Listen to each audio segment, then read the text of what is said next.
Okay, so everybody's exam is graded.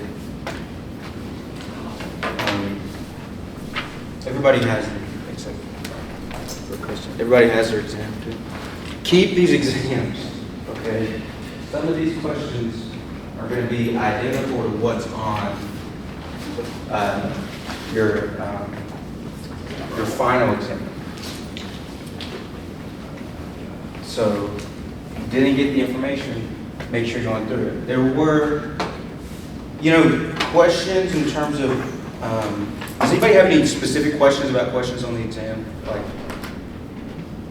just to start. Explanation. You can just pop up with them if you're working. However,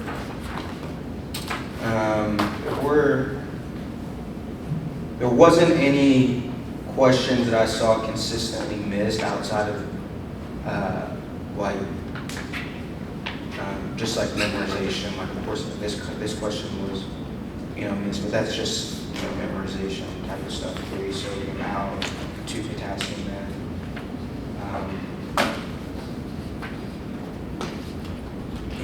The labeling steps were all over the place. Now, there were a number of people who still, even though I said it multiple times, didn't put this as the first answer choice, okay?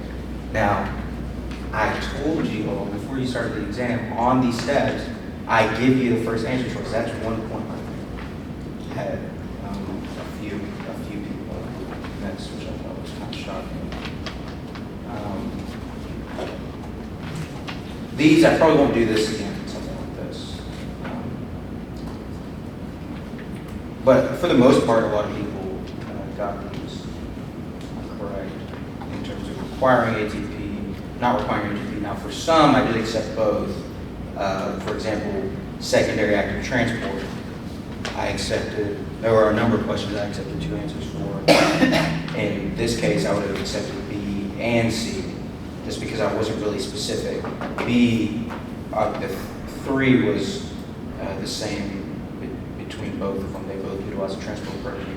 However, I could see an argument for requiring ATP through another pump, or does not require ATP because the secondary active transporter itself doesn't require ATP.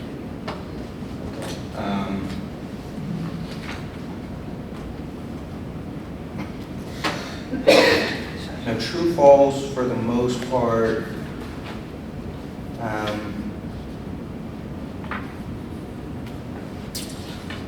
were pretty good.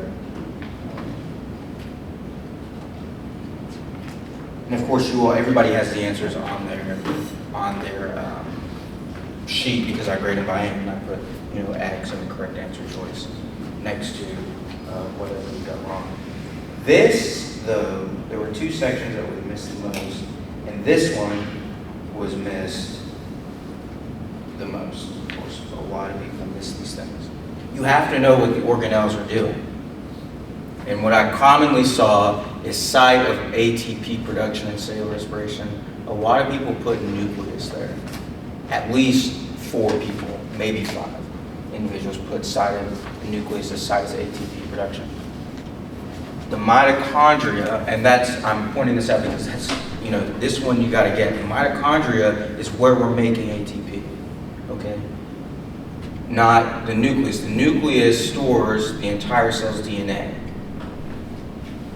The entire cell's DNA to some extent. I mentioned to you all that the mitochondria has a little bit of DNA that you get from your mom. But for the most part, the nucleus is housing the entire cell DNA. The rest, people missed a lot on this section, but those 2 questions, if they were missed, they were missed right there. Then the last page, okay, these were, structures, and every single one of them individually, I brought up at least 2 or 3 times to know the different components of these things. okay? In this case, this was an amino acid. You had that carboxylic, or just the acid group. You had the amine group here, where you could have just put NH2. And you had the R group. The R group was was distinguishing the different amino acids from each other. Okay, you have 20 of them. The amino acids make the protein. Okay, this, I remember telling you all multiple times to know this basic structure. 4 cyclic rings, 4 cyclic carbon rings fused together. This is a characteristic of steroids. Okay, one of the most important that we saw was cholesterol. Cholesterol was embedded in the membrane to give the plasma membrane rigidity or structure. Okay. You know, and the difference is this is the backbone molecule, similar to the amino acids. The differences are the groups that are hanging off of it. Okay, but steroids is very important because this is the precursor. This is how we're making a lot of the hormones in our body. That we saw testosterone, estrogen, some that you'll learn in the future that are relevant to the kidneys.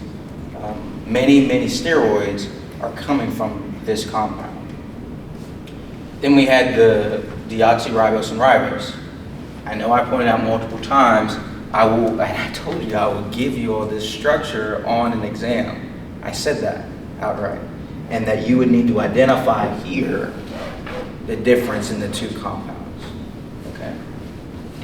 The two differences were in deoxyribose, you had an OH group here, and you had a hydrogen there. In ribose, you had 2 OH groups, 2 hydroxide groups on each side. Okay. And then for sure, this compound. This is not, we've seen this in almost every single lecture now that I've given. This was the structure of ATP. I said identify the structure. You need to know what this is. This is not a nucleic acid. This is not, this is ATP.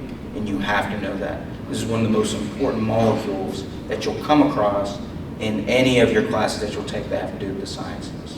Okay, this is how we're getting energy. Now, I will foreshadow a little bit because we'll talk about it today, is that this molecule can change. This was adenine. You all didn't need to necessarily know that. I told you all to know pyrimidine versus purine. This was a purine, but this is adenine. This can change. Okay, this in this case is ATP. But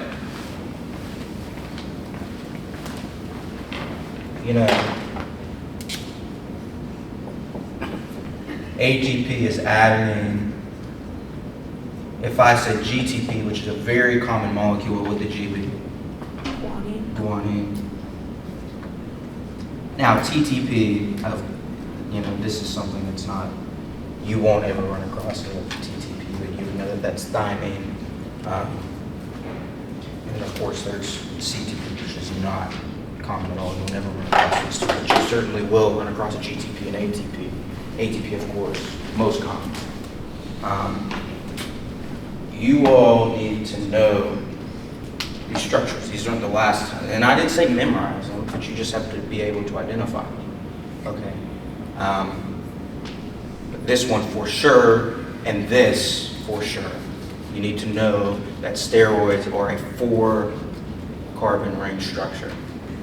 Because when you go into AMP2, all of the hormones, 90% of the hormones that you run across, you'll say these are steroid hormones. Okay. Now, amino acids, of course, are really important. I told you all, if you want to get ahead, you might as well just go ahead and be familiar with the 20 amino acids. Now, on this exam, the way that I graded it is that the last page was worth maybe it was 18 questions. It was either 18 or 15 questions. And I only counted it as 5, the number of figures that was on that page. So I essentially, if it was 18, I removed 13 points from the exam. If it was 15, I removed, 10 points. right? It might have been 16, I don't know. That's a lot of points. There were multiple answers, or there were multiple questions that I accepted 2 answers for. Okay, so there's some points there. And hold on, it was 88 questions. And then 11, so it was 16 points, I'm pretty sure, on the last page. And I counted as 5. So I removed 11 questions, 77. I graded your exam out of 77. Or I subtracted however many you got wrong from 77. And then I graded it out of 73. I removed 5 points. Does anybody know what type of curve that is? How many points that is, percentage points? That is, out of 73, from 88 to 73, that's a 20.5% curve. Okay.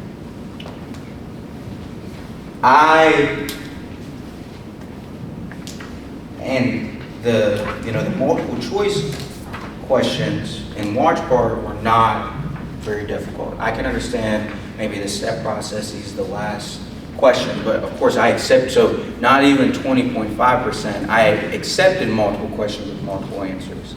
Okay, so then there's 3 points as well. And I'm telling you all this because I am not here to fail you by any stretch of the imagination. I'm not here to make this more, well, this is a difficult class, of course, and it's 6 weeks, but I'm certainly not here to fail anybody. Okay? Not by any stretch of the imagination. I'm not trying to make this more difficult than what it has to be either. I'm curving exams by a lot. I'm pretty lenient with my grading. And, of course, I do that one reason because, I want to help you all. Secondly, I'm not big on memorizing facts. I'm not big on that. The reason, and because, one is because when you all leave this course, half of this information you aren't really going to remember. But what you will remember is your understanding of the material. How do you understand it? Okay? You all can see sometimes I don't even remember things that I'm talking about. But I understood the material in such a way that when I look at it, I can explain it. And I just fill in the details with whatever the facts are. Okay? When you walk out of this class, I don't want you to have a lot of facts memorized. I want you to understand what I'm talking about. That's why I think the lecture is so important. It's about understanding. Okay? Because these things will leave your memory. And that's why I'm not, I'm being so lenient with the grading. I'm not here to fail anybody. I'm not trying to make this hard on anybody, but you need to have an understanding of this material. I struggled with these classes really, really bad, terribly. And it was because I thought that if I spend time with the material and I, try to make flashcards and I memorize all these facts, like I'm flipping flashcards and I can make mnemonics for things like, I don't know, or explain things. I had all kinds of weird memorization tricks, but what I realized is that when it got to the exam, I wasn't doing well. And it took me multiple tries to figure out what I was doing. I'm definitely not anywhere near the smartest guy in any room that I stepped into. But what I understood is that when you start understanding the material, when you can talk about it, you know what you're talking about. You know if you can explain what you're talking about, and that's the purpose of the video assignments. If you can explain what you know, then you really know that you know it. That's how you know when you know it. You don't know it by flipping over a flashcard and you can repeat a fact. If anybody's told you that, they lied to you. This is not how you study this material at all. And I'm standing in front of you all giving you the blueprint. Okay? Don't think for 1 second that anybody's different. Okay? The only way you will understand this material is by understanding it, being able to explain it. I'm telling you that now. And if nobody wants to, and I'm not, I'm not trying to berate you all, because I've seen this time and time again, and I was that student. But Nobody's different, I'm telling you. And I've worked with hundreds and hundreds of students for over 2 years now. And I've seen, I've seen students go from failing to B's, failing to A's, of course. And, I'm telling you all I know what I'm talking about here when it's coming to studying, because I've had to do it time and time again. Now, second thing is I'm here to help you all. Don't think that you have to study this material on your own. I will help you all get through this. I'm not doing this job for a paycheck, okay? I start medical school in a few months. I should be on the couch relaxing, okay? And I don't even get my first paycheck for this class until 2 weeks from now. So basically, I'm not doing it for free, but I'm not getting paid. Like, if you count out the hours that I'm putting in here, it's about less than $10 an hour, the hours I'm putting into this class. I'm not doing this for money, and I'm not doing this, to fail you all or to try to do anything outside of the fact that I want to help you all so that you all don't make the same mistakes that I did learning this material. Okay? So if you all need help, I'm certainly here to help. Don't be scared to ask questions, because that's the whole purpose in this. It is to get a little bit scared. It is to get a little bit uncomfortable, because that's how you'll learn. I keep telling you all that. Okay, so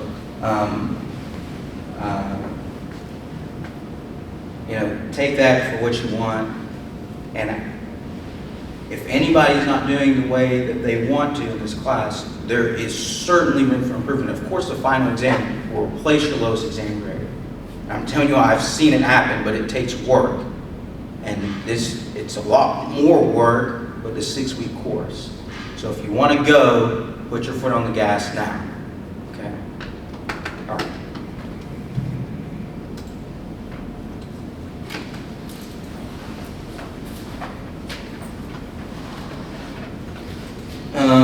I uploaded.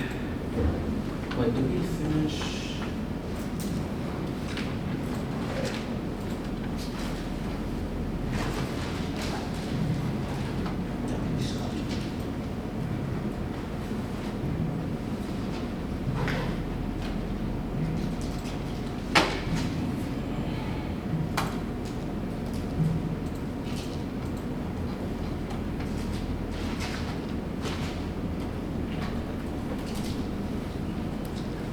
Okay, so the next 2 PowerPoints, I updated them with a few slides towards the end of each.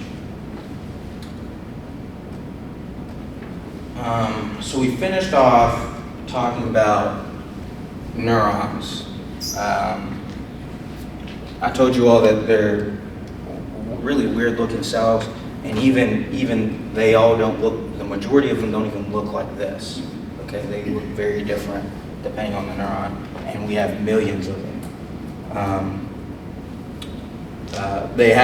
This is where their cell body's located. This is where you'll find their nucleus, of course, endoplasmic reticulum, Golgi bodies, etc. Now, there are mitochondria that fill in the extensions, okay? But the unique factor about these things is that they have these long appendages. They have ones connected to the cell body, which are called the dendrites, and then they have a long axon, which protrudes into what's called axon terminals. And the axon terminals connect to the dendrites. Okay? And the other important factor that I told you all is that they are creating electrical impulses, and that's through the movement of ions. Okay? So ions will flow through the axon, and then as they flow through the axon, that is the electrical current. And then it will interact with vesicles at the end of the axon terminals that will then allow them to do exocytosis of whatever the molecule is, neurotransmitters, etc. Okay? So that's neurons, and we'll talk about these in detail later on. We have 2 whole modules on them. But I do want you to know for the exam now is that we have a cell body, we have an axon, dendrites, and axon terminals. Axon terminals connect to the dendrites. Dendrites are receiving the signal, send an electrical impulse down the axon.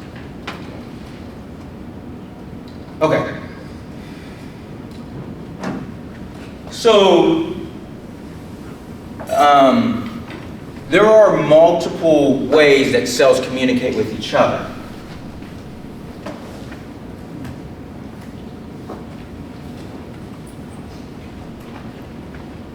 There are multiple ways that cells communicate with each other. Okay, and I want you to know these are broad characteristics. Some of them are through what's called direct cell signaling, where the cell is connected to the other cell in some way. In this case, we have signaling through gap junctions. What did we talk about yesterday? That's signaling through gap junctions. What type of cell? This is through direct cell contact. Two cells connected together, signaling through gap junctions. That would have been a cardiac muscle cell, right? These are connected at those intercalated discs, and they're filled with gap junctions. That's a type of direct cell signaling. They're sharing ions between each other.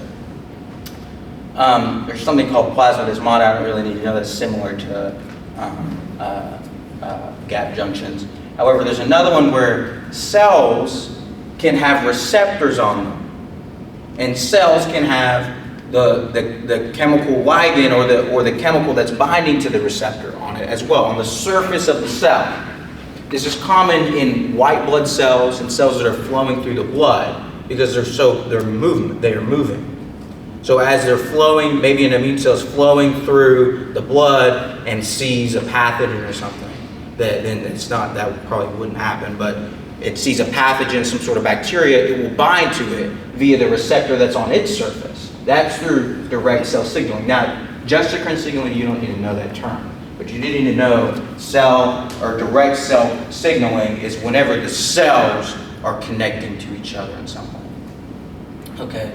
There's something called paracrine signaling, where you're signaling to an adjacent cell through some sort of molecules. We just talked about paracrine signaling. Well, I guess it's right here. This is how neurons are communicating with each other. You see, this is an axon terminal. And this would be a what? What do you think this would be if we're talking about a neuron? If this is an axon terminal, this would be a dendrite. So it's communicating via a neurotransmitter to then connect to the dendrite. Okay. There's something called autocrine signaling, where the cell will actually release a molecule, and that will come in contact with itself. This is very common. Okay, the cell's releasing something and it binds to its own receptor to activate some sort of cell signal. And there's many reasons why a cell will do that, and we'll see examples throughout this class. The last type is, so autocrine is its own, paracrine is more similar to neurons. So you need to know autocrine, direct cell signaling, paracrine, and then endocrine signaling. What endocrine, we're talking about what? Hormones. We're talking about hormones. So when I say endocrine, you need to know that the hormone is released into the blood. Okay. Now, what type of cell could this be? Somebody that has an answer. What? You all can name multiple cells that we've been tested on that could be here.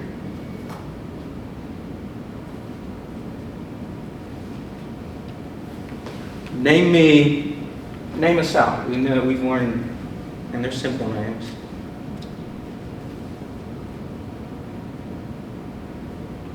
The mast cell work? Mast cells not really releasing hormones, but I like where you're going. We talked about some really important hormones. Not cholesterol, but close. Well, yeah, I guess you could say it's kind of close. We talked about insulin. Insulin's a hormone, right? What's releasing insulin? Pancreas. Huh? Say it? Pancreas. The pancreas. Okay, so this could be an alpha cell or a beta cell. In the case of the pancreas, it's releasing insulin. That would be a beta cell, right? So this could be a beta cell sitting there. Then we could have any number of cells. Understand, this is a broad categorization or broad explanation for multiple different things that we could be talking about. In terms of paracrine signaling, we could be talking about a neuron. We could also be talking about something else. Okay? Direct cell signaling, we could be talking about cardiac cells, yes, but we could also be talking about immune cells, maybe. We could be talking about anything with gap junction zone. Okay? So know those terms. I think there's, yeah, I have words associated with them too. So, endocrine, of course, you're putting the chemical into the blood. Oftentimes, this is in the form of a hormone. Now, the purpose of this is for long-distance signaling. Okay, so when you're hearing endocrine signaling, this is long distances. The pancreas needs to be able to communicate with the liver, or it needs to be able to communicate with muscle. So it's inserting its hormone or chemical or whatever you want to call it into the blood. In the case of paracrine, these are cells that are close together. So this would be more at the tissue level. If I have a muscle that wants to communicate with another muscle cell, or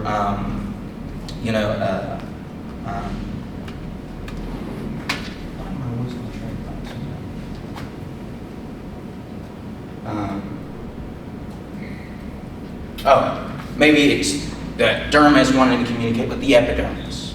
Those two things are right next to each other. It could be any number of things. And we have autocrine signaling, of course, is very small distances. I'm releasing a chemical that will then bind to myself to activate some sort of response. Okay? And then, of course, direct cell signaling is really short distances too, because we're connected with each other. But an important thing that you need to understand is that in order for communication to occur, there always needs to be a signaling molecule, which from now on I'll refer to that as a ligand. Okay? I could say molecule, but a signaling molecule is a ligand. A ligand and something to sense that signal. That you already should know. That's a receptor. Okay? So in order for any communication whatsoever to happen, you need to have a ligand, the signal, and a receptor, something to sense that signal. Okay? And so, without one of these things, you cannot have communication. Now, really what happens after the signal occurs is at the level of the receptor. You can have the same ligand that can bind to multiple different receptors that have many different responses. That's why we don't have that many hormones. Okay? That's why we don't really have that many neurotransmitters. Everybody hears about dopamine as a neurotransmitter in the brain. I'm sure everybody here has heard of dopamine. Okay? This is a ligand that has many different functions that it tries to accomplish. The many different functions are dependent on the sensor, the receptor. Okay? Now, sometimes receptors can be on the inside of the cell or on the surface of the cell. Now, this is a very important concept. And of course, this was supposed to be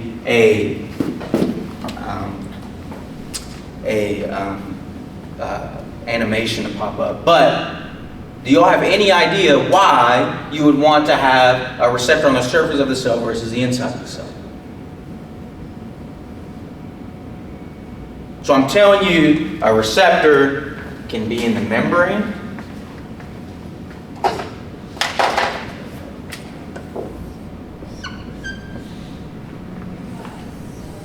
So don't forget the plasma membrane, phospholipids, etc. Or it can be on the inside of the cell. What would be the purpose in that?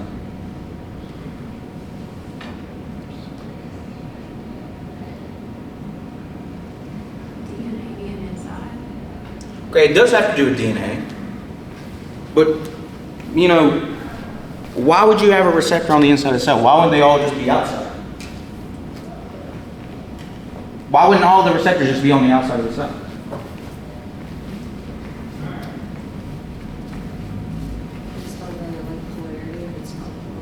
Okay, it's based on the polarity. Because some molecules can cross the membrane. and some molecules cannot. So you have to have receptors on the surface of the cell for the molecules that can't cross the membrane, right? In the case of glucose, in the case of insulin, that's a protein, cannot cross the membrane, so the receptor has to be on the surface. But we have all kinds of molecules. Now these aren't necessarily binding to receptors, but we have all kinds of nonpolar molecules that freely cross the membrane. And so we have to have a receptor on the inside of the cell to then be able to bind to it, because understand, the molecule cannot have an effect without binding to a receptor. Never. You will never ever see a case where a molecule has an effect and it's not binding to some sort of receptor. It won't happen. Okay? It has to bind to a receptor. Now, we have receptors on the surface of the cell. There are multiple different types, and this won't be the first time you see it. However, they can fall under three broad categories. Okay? One of them we've already seen. We've seen ion channels. And you remember I said these channels can open for multiple reasons. Remember we said mechanically gated, that was called gating. The reason why the channel opened. There was mechanically gated, there was chemical gated, meaning that a chemical came and bound to it and then the channel opened. The mechanical was that it forcefully pulled open. And then there was the voltage gated, which we haven't seen yet, but that's the electricity in the membrane that causes the channel to open. Okay? So you all know that there's multiple, this is one category of receptors, is ion channels. But there are multiple reasons why these ion channels will open. Okay? And you already saw that in exam 1. Okay, the other one is called enzyme-linked receptors. And so when something binds to the receptor, a ligand binds to the receptor, it stimulates an enzymatic reaction. Oftentimes it's in the form of what we already know as phosphorylation. Okay? So enzyme-linked is that when a ligand binds to it, it will activate an enzymatic reaction. Okay? Ion channel, it opens, and that's ions flowing through the channel. Now there are many types of enzyme link. And then there's the last type, which is probably the most important. It's called G protein coupled receptors. They're abbreviated as GPCR. Okay. And this is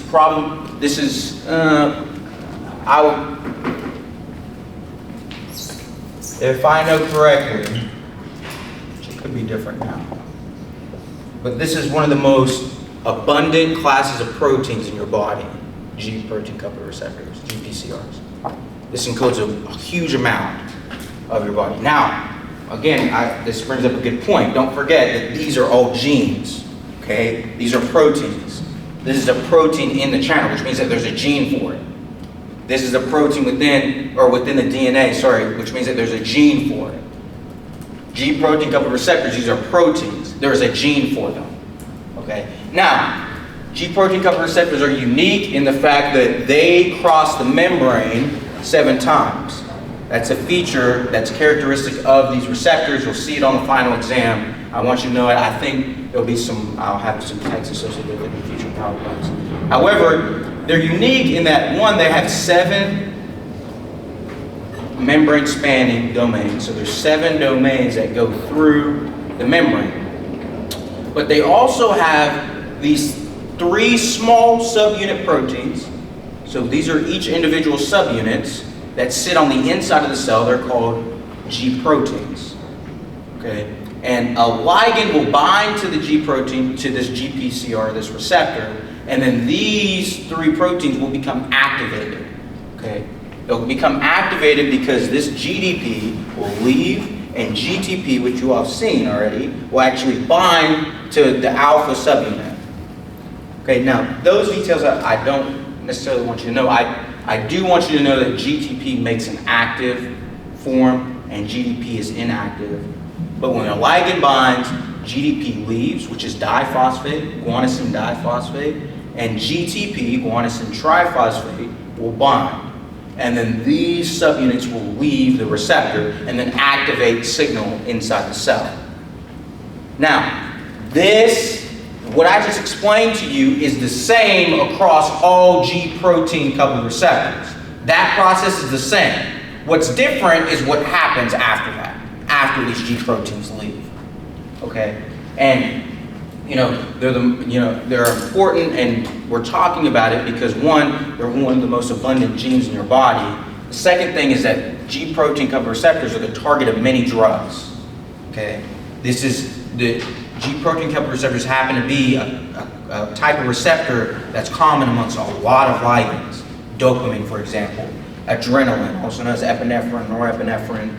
A lot of different hormones are binding to G protein coupled receptors. And so understanding the biology of it is very important, especially for people who are making drugs, especially for physicians or anybody who wants to go into the medical field, because these are the most abundant class, and a lot of drugs target these receptors. Even ADHD medications, depression medications are targeting these type of receptors. Okay. Now, the other thing, so those were receptors that were on the surface of the cell. The other thing is that we have intracellular receptors, where the receptor is inside the cell. These are for molecules that can cross the membrane. It's very uncommon to ever find a hormone that can cross, or a ligand. I say hormones just because these are things that we think about a lot. But any sort of ligand, it's uncommon for a ligand that's able to cross the membrane, so a nonpolar ligand or a hydrophobic ligand that can cross the membrane to bind to a receptor on the surface. Typically, they're binding to receptors on the inside of the cell. They're not bound to a membrane. Okay? And the other typical thing that these receptors are doing is that when they bind to the ligand, for example, you can think of this as testosterone. That was one of those hormones that is made from cholesterol, made from a steroid that can cross the membrane freely. It will bind to a receptor. That receptor also has a receptor to bind to DNA. Okay? So the receptor itself has a portion that will bind to the hormone, and then it will have a portion that binds to DNA. So when the hormone binds to the receptor, it changes its chemistry. It changes the arrangement of the amino acids to then move to the nucleus and bind to a specific gene of DNA. Okay? Now, we're not talking about making all the proteins in DNA. We're talking about specific proteins to make. This is how hormones have their effect. Now, when it does that, what process do you think is activated? When it binds to DNA, what process are we activating? Transcription. Okay, we are activating protein synthesis in a sense, but we're really activating transcription. Okay, because that's the first step, DNA to RNA. Then we can make RNA to a protein. And you already know what's going on here. These are individual ribosomes that are making that protein, that ball on a chain. Each one of these balls are amino acids. And actually, all of this is an amino acid. And these are nucleic acids. Okay. So, and this is almost 100% of the time what these hormones are doing that can cross the membrane. They're binding to a receptor. The receptor will move to the nucleus and bind to a specific portion of DNA to make proteins that then will carry out its effects. Okay? And sometimes it's its own. Sometimes it's itself. So, I could have a hormone that enters inside the cell, binds to DNA, and makes itself. Okay? That's also fairly common. Now, you all know what type of molecules these are. These are nonpolar, these are hydrophobic molecules. Okay. The other thing I want to mention is that intracellular receptors, you'll have to make a note of this.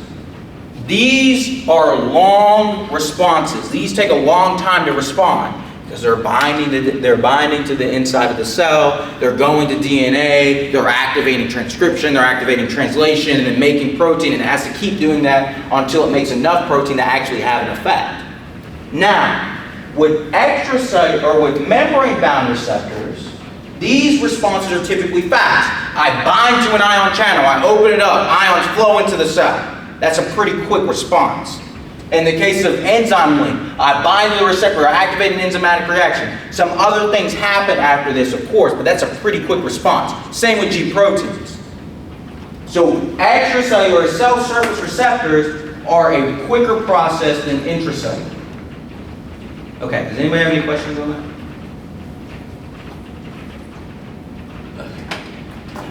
So we'll finish that, and then we'll jump into integumentary system.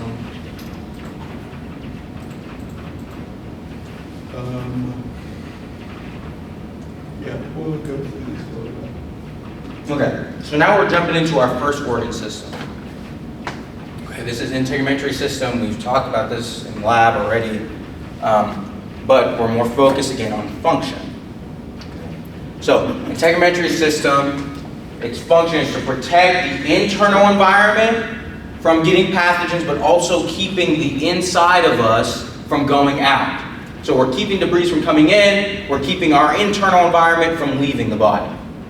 Okay? When I'm saying internal environment, I'm talking about like your organs, your fluids, your blood, etc. Okay. So it's mainly serving as a protective system. But also know that this can include glands, hair, and nails. Okay, this isn't just the skin.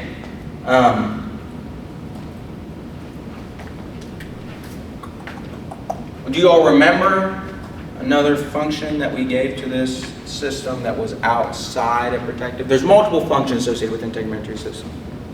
But do you all remember one that's not necessarily protective? Body temperature. Okay, body temperature regulation.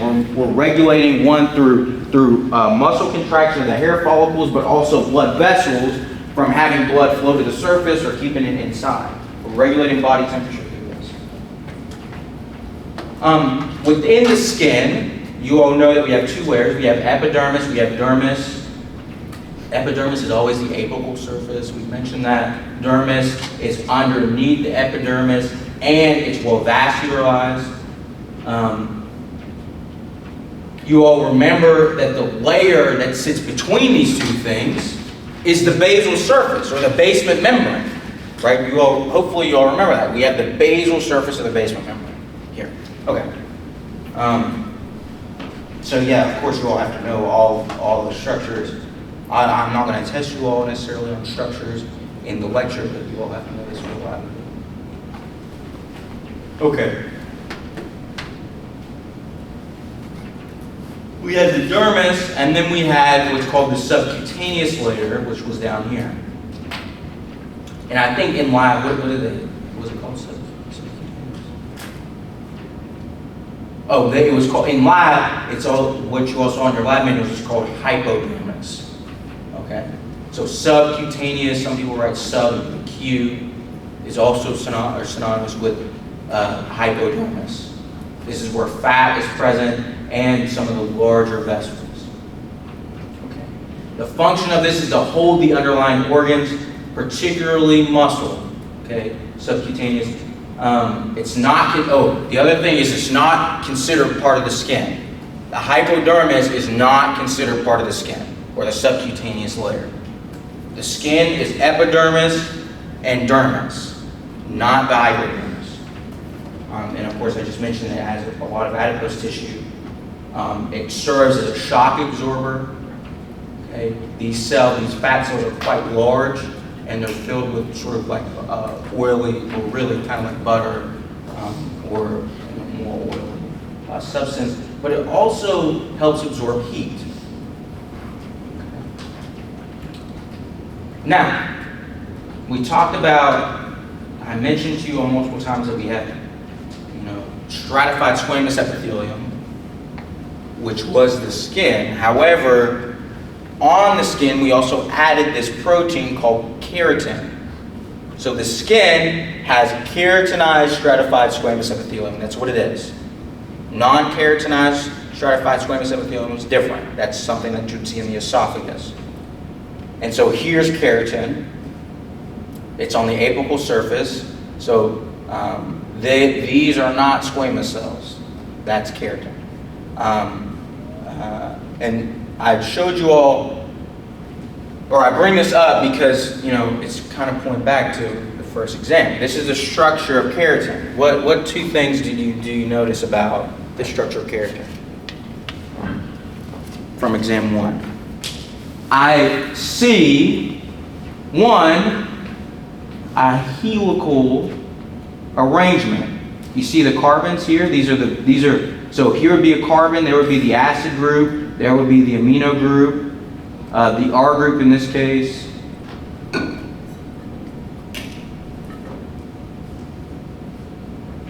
Oh, this would be the R group here.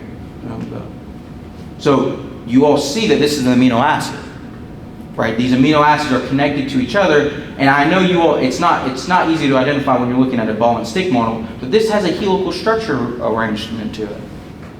That helical structure, that's an alpha helices. Okay? What's connecting those alpha helices? You all see those dotted lines? Hydrogen bonds. Okay? Hydrogen bonds are stabilizing this alpha helices. Now, of course, you all don't have to know that. But I'm bringing it up again, and I'll keep doing this. Everything that we're learning builds on top of each other. Keratin's a protein. Okay? The structure of it happens to form an alpha helices. That has to do with its function. This alpha helices is the form, the structure of the protein. Form follows function. I can sit here and tell you how this structure of this protein, millions of them on this slide, allows it to perform its function. Okay? Now I'm not going to, we don't have to talk about that, but you all need to be thinking in this way. Okay? There are 4 types of cells that are present in, of course, I mentioned in lab that keratin is providing this watertight seal on the surface of our skin. Okay? And this is where the keratin is. However, there are 4 types of cells that we'll find in the epidermis. There are one called keratinocytes, melanocytes, dendritic cells, and tactile epithelial cells. We'll talk about each one of these. Okay? Keratinocytes produce keratin in large amounts. These are more present on the surface. They're connected through desmosomes, and keratin is providing a waterproof seal on the surface of the skin. Oftentimes, the way that keratinocytes are forming, they're forming lots of keratin, but then they also die, and they add to that layer of keratin on the surface of our skin, and we shed them constantly. We're constantly losing keratin on the surface of our skin. Okay. There's another type called melanocytes. These are packed with vesicles. These vesicles are full of I don't think it's a protein, but it's filled with this molecule called melanin.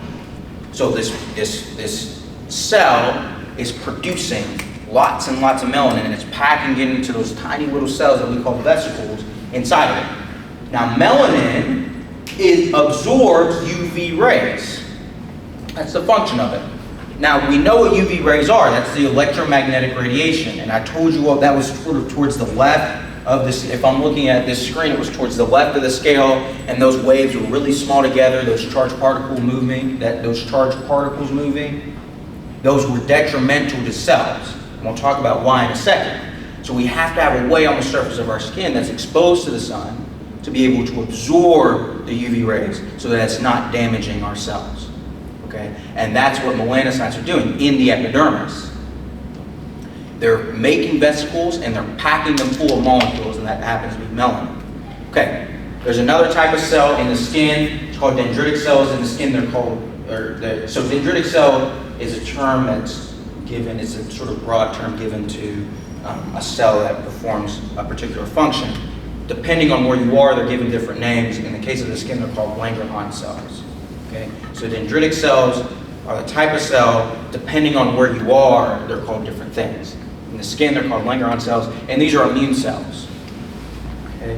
We need immune cells that are on our skin because our skin is exposed to the external environment. There's lots of bacteria on a table. There's lots of bacteria wherever I'm going that have the potential to penetrate our skin. So we have to have immune cells there to be able to help fight whatever pathogen that is and kill it before it starts causing a severe infection. These are very large cells, and I'll show you all a picture in a second. And they're unique in the fact that they have lots of appendages. Their function is majority of phagocytosed bacteria. Remember we talked about phagocytosis, that was a form of endocytosis, okay, of large cells. Oftentimes they were large molecules, but oftentimes they're in the form of cells. And when they do that, they can activate antibody production from other immune cells. Okay, but phagocytosis is very important for these cells. There's another cell called tactile epithelial cells. Tactile cells is similar to dendritic cells in that there are multiple different types depending on what organ you're in. In the case of the skin, they're called Merkel cells. Okay? These cells surround nerve endings, particularly of the sensory nerve endings. So these are afferent signaling neurons. Okay? And they're helping sense things like touch. So you remember I showed you those proscenium corpuscles, and I said that they had these, like an onion, they wrapped around the neuron, the nerve endings of a neuron. These Merkel cells are what's doing that, and this is not the only case where we'll see something like that. But those were to sense touch. Here is a picture of a dendritic cell. They're really neat. So this is, again, electron microscopy. Color was added to it. But these cells have huge appendages, large appendages all over it. This allows the cell to be able to come in contact in any direction with something that's entering the skin. Hopefully you all can imagine that these entire things, although they look really small, there's phospholipids, this is a bilayer, and there's all kinds of stuff there. Okay, but particularly on the surface of on the membrane of these appendages are receptors that are sensing the environment constantly. Okay, almost like that Spider-Man thing that took over Spider-Man. You all know what I'm talking about? The black Spider-Man that would like get on top of Spider-Man and like get all over. I don't know. That's how they move. Okay, and honestly, there are videos on YouTube of these dendritic cells moving, and I have seen them. I work with dendritic cells in the lab. They're very unique cells. Okay, and this is of course on a plate. This is not inside the body, but they'll sort of flatten out and they literally feel all over the place, feeling for pathogens. Okay, and when they do that, when they have a pathogen that activates it, they then find other immune cells. In the case, these are what's called T cells. You don't need to know that, but they find T cells and B cells, and then they stimulate them to then produce other immune chemicals. In the case, there's all kinds of receptors and immune chemicals. This is probably one of the most important, interferon gamma. But they activate other chemicals that then activate other molecules or other cells to come and help fight an infection. And on top of that, they also activate B cells, which will produce antibodies that you put into the blood to help fight whatever infection is in the blood. Okay. So these are very unique cells. It's not the last time we'll see this either. Okay. The epidermis has multiple layers associated with it. We sort of touched on these in lab, but we didn't talk about functions. The topmost layer is called the stratum corneum. It's also called the horny layer. These contain flattened, unnucleated cells. These cells do not have nucleus, so they're not really considered cells. Okay? They're cells that have lost their nucleus because essentially they're dead. They are dead, but they also shed constantly. Okay? In thick skin only, we have a layer called the stratum corneum. It's called the clear layer. This is only in thick skin, so I'm talking about like the palms of your skin and the bottoms of your feet. Very thick skin, maybe your kneecaps. The stratum lucidium is only found in those, and those contain the dead keratinocytes. Okay. Then we have something called the stratum granulosum, and this is the apical surface, and we're going down towards the basal surface. Okay. We have the stratum granulosum. This is where the process of making keratin begins. This layer is where we are making keratin. They also produce glycoproteins. This is where you'll be producing hyaluronic acid. I know we haven't talked about glycoproteins or lipids in detail, but this is where you're producing glycolipids. Then we have the stratum spinosum, where the keratinocytes and the dendritic cells are present. This is also called the prickly layer. Why would you think it's called the prickly layer?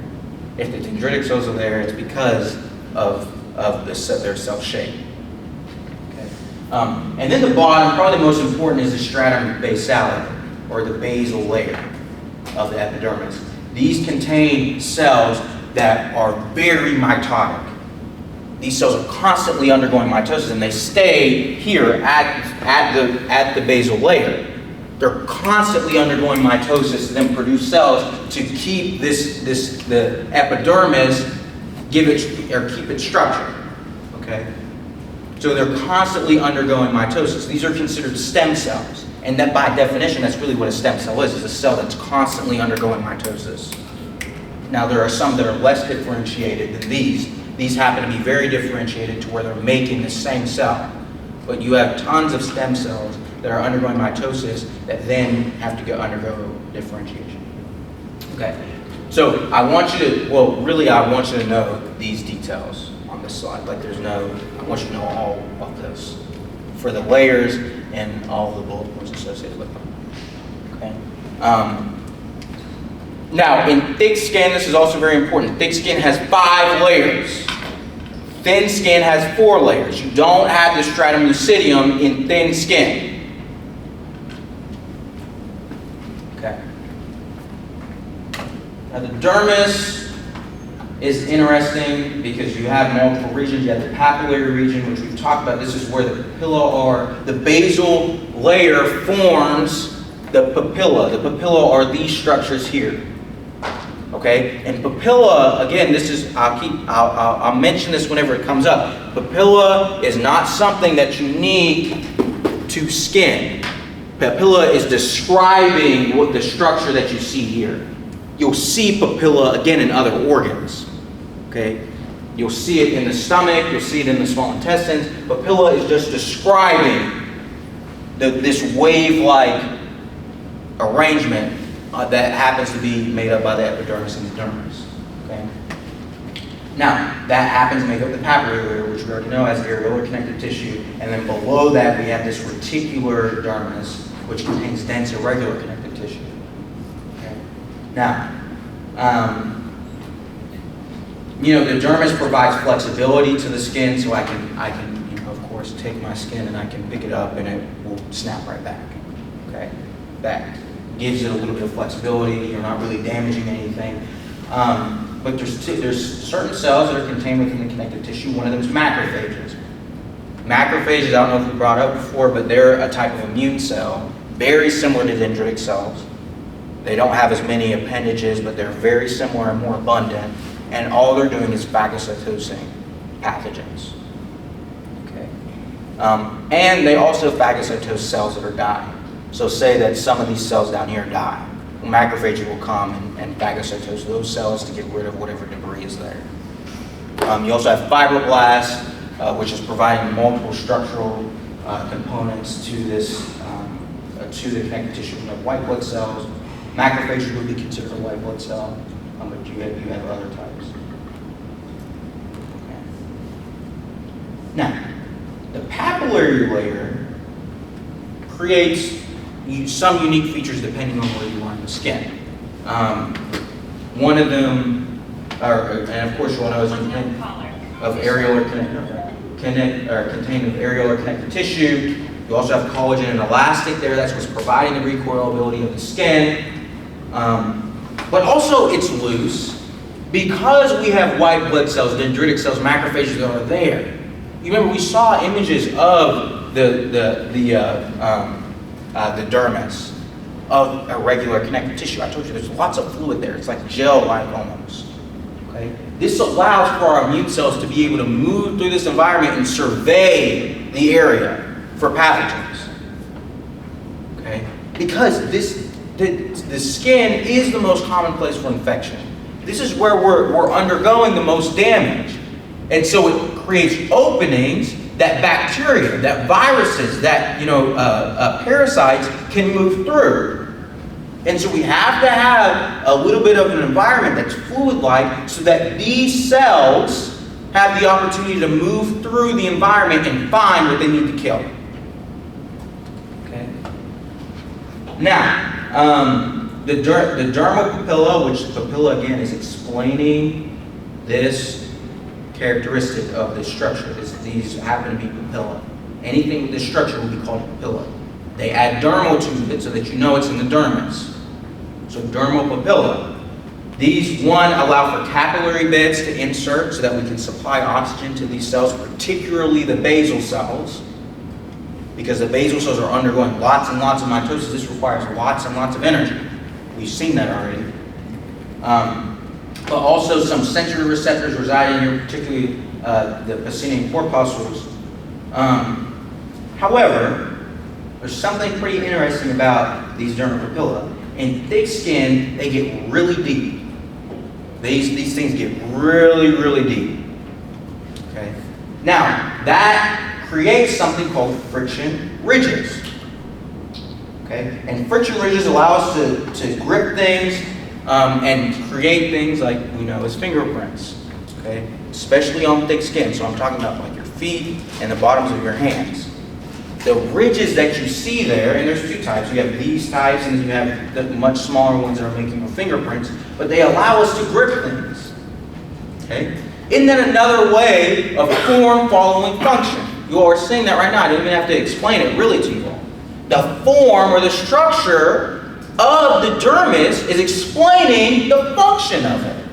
Right? It creates these friction ridges so that we can grip things. Okay?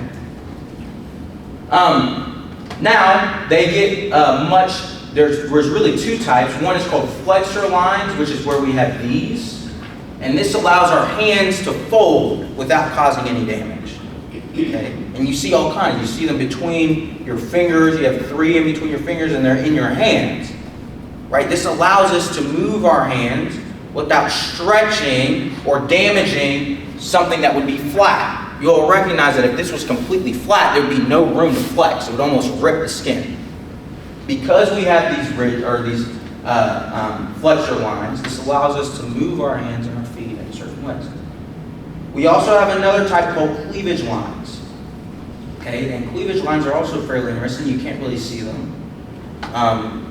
But this is an arrangement of some cleavage lines that are all over your body. And it's an arrangement of the way that collagen fibers align in parallel fashion. Okay? And this is very important to surgeons because this is how you're making incisions in different areas. So if I'm here, I would want to make an incision this way so that I'm going in line with the fissure line. So that I'm not really damaging a lot of tissue. I'm trying to reduce the damage of tissue. Okay? And so obviously there's different arrangements depending on where you are in your body, but these you cannot see. Flexor lines you definitely can see. Okay. The other thing that's fairly important too is that I said that these papilla have lots of capillary beds that are flowing, that are moving in them. This is a unique feature of skin, and it's given a name called the dermal vascular plexus. And you can see it here. There's an extensive blood supply that's running into the dermal papilla that's given this name for a reason. Okay.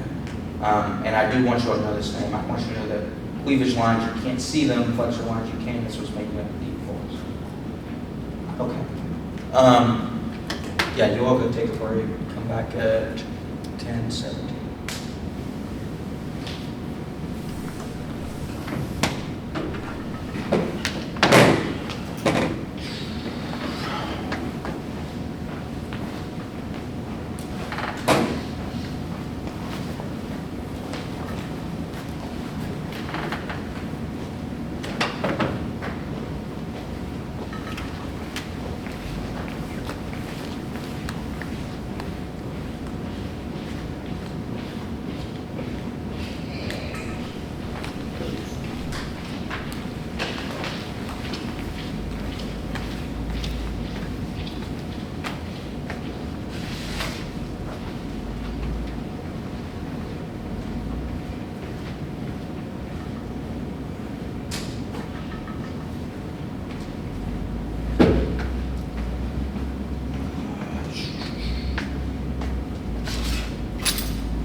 Yeah.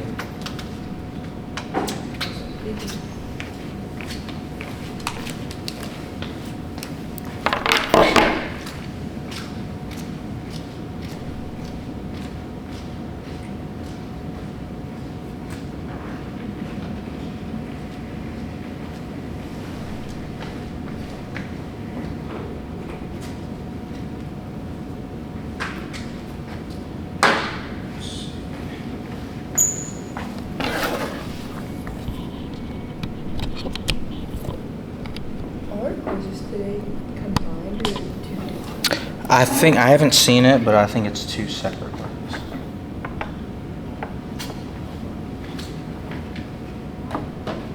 So would it be bad about good on quizzes could be good or practical? Could you study these instead of passing? You could, does this help?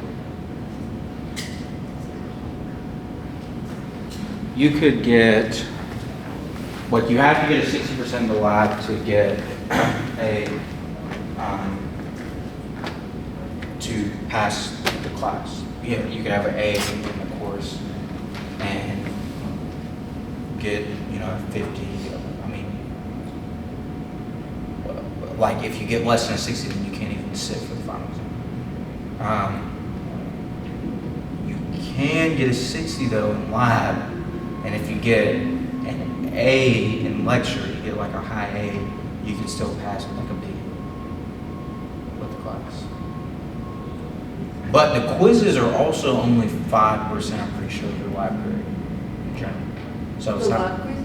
I'm pretty sure, I don't. Oh, okay.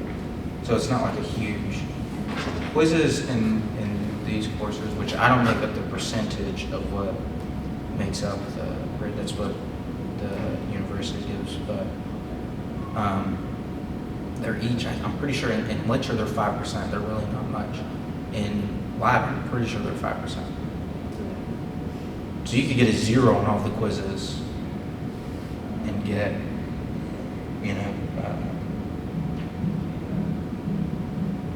75 in one.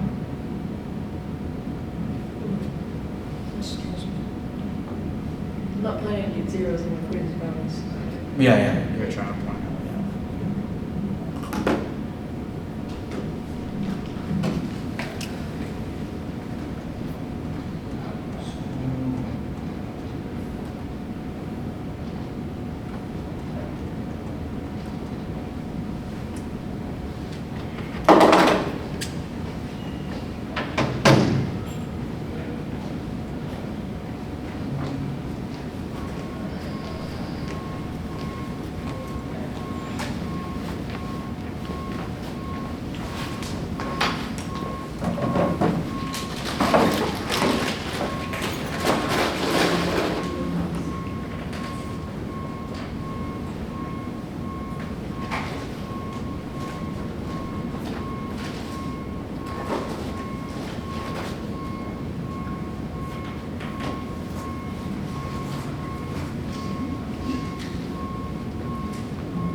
Okay.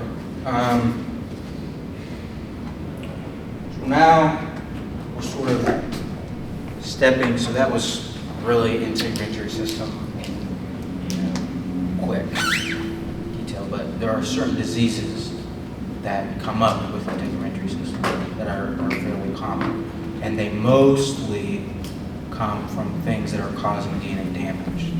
Because our integumentary system is so heavily exposed to UV rays, especially our skin. But also, if you think about it, our integumentary system is also making up the inside lining of our GI tract.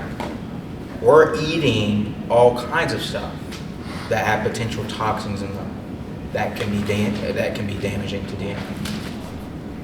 One of the most important causes of, well, not the most important, but one of the most common ways that DNA damage occurs is through UV rays, which I've already brought up to you all today, and we talked about it last class and before.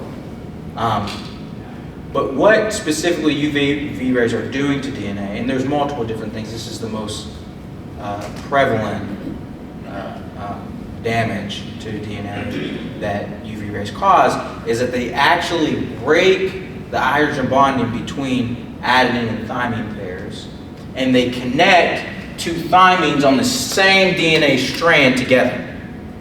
Okay? And that's called a thymine dimer. A dimer is two molecules that are bound together. Is usually what a dimer is called, and this is called a thymine dimer. I want you to know that UV rays are causing thymine dimers. And this is one of the ways that DNA damages, or UV rays damage DNA. This is not the only way. There's other things that it can do to other nucleotides, but the understanding I'm trying to get across to you all is that UV rays are damaging because they're specifically getting into the nucleus. The UV rays are penetrating the cell and into the nucleus and causing these thymine dimers to occur. Now, why would you think that that would hurt the cells? Why would that damage the DNA?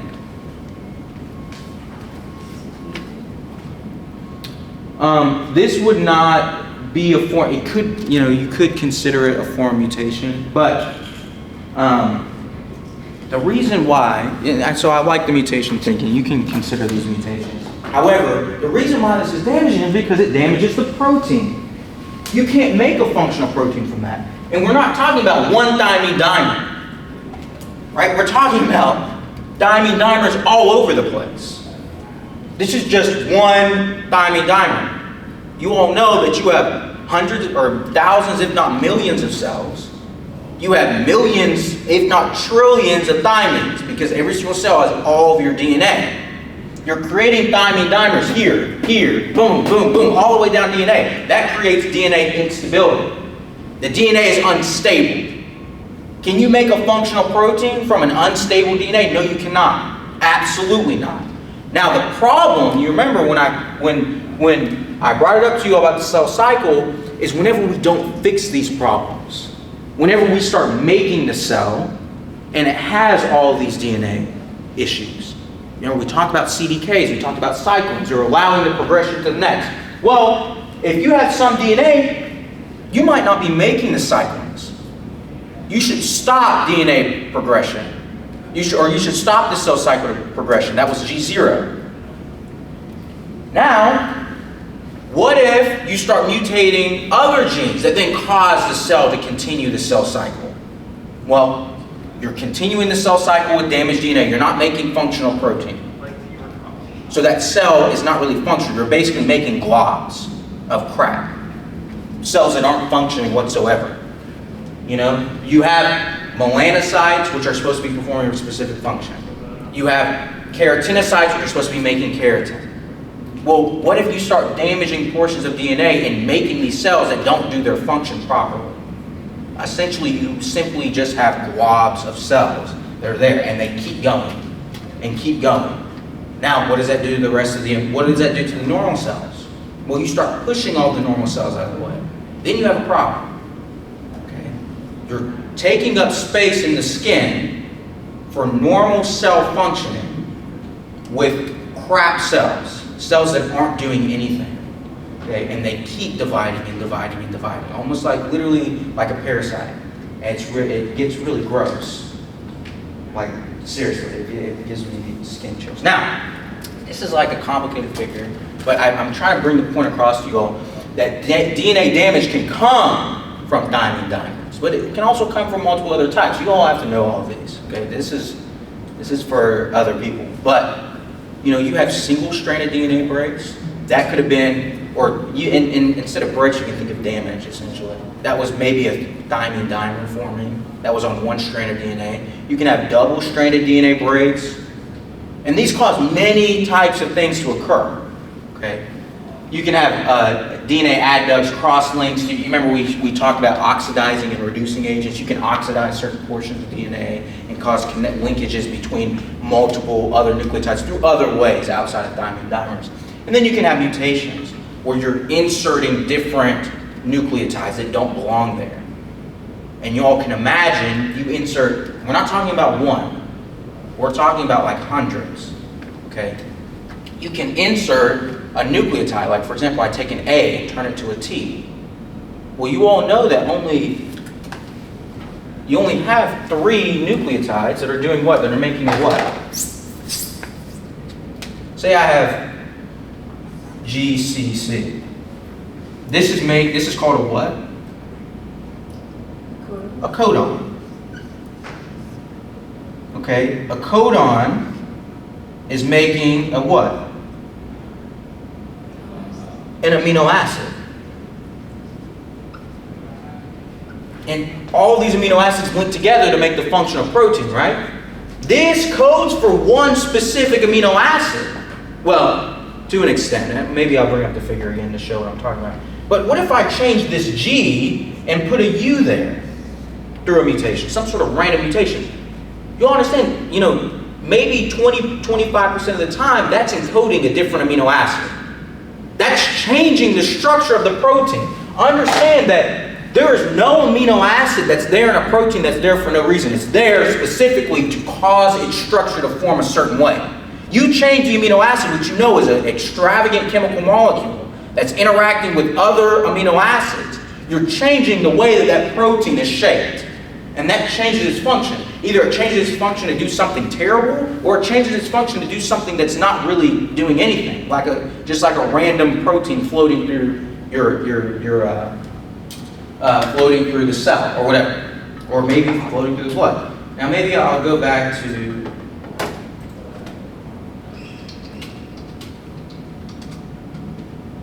this code that I showed you all. There are some, and this is why this becomes important, and this is why all mutations don't lead to a disease, or in the case of cancer, cancer is a genetic disease. It specifically targets the DNA. It has to affect the DNA for it to progress. Some amino acids, AAU, AAC, code, or some codons code for the same amino acid. So there's a lot of buffer room in the DNA to where you can make single mutations that don't necessarily affect the structure of the DNA and of the protein, okay? Because they'll code for the same amino acid. Now,